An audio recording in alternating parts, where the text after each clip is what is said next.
Media futboldagi raqobat kuchaymoqda. Ha, sizlar to'g'ri eshitdingiz, ya'ni media futbolimizda raqobat juda ham kuchaymoqda. Chunki kundan kunga kuchli va tarkiban o'yin bir uslubga ega bo'lgan jamoalar ko'paymoqda.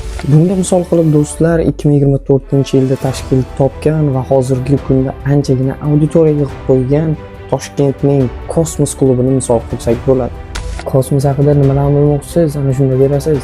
Do'stlar, Kosmos jamoasi prezidenti Emil Gaziyev va Kosmos jamoasining jamoa sardori darvozabon Umid Usmanov va jamoani barcha platformalardagi akkauntlarni boshqarib boradigan inson bu Zairjan.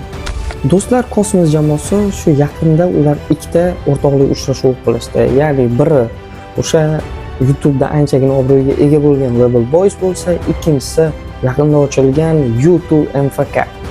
Eng qizig'i shundaki do'stlar, ikkala o'yinda ham Kosmosning qo'li baland keldi va ikkala o'yinda ham Kosmos klubi g'alaba qozondi. Do'stlar, Kosmos jamoasini tarkibiga e'tibor beradigan bo'lsak, tarkib juda ham tajribali, yoshi katta futbolchilar bilan boyitilgan. Eng qiziq joyi shundaki do'stlar, Kosmosning tarkibida ikkita nigeriyalik legioner ham bor. Endi qanaqa bir kuchli jamoa paydo bo'lganini tushundim. Shunday do'stlar, bizni kuzatishda davom eting, videoga like bosing, kommentariyada fikringizni qoldiring.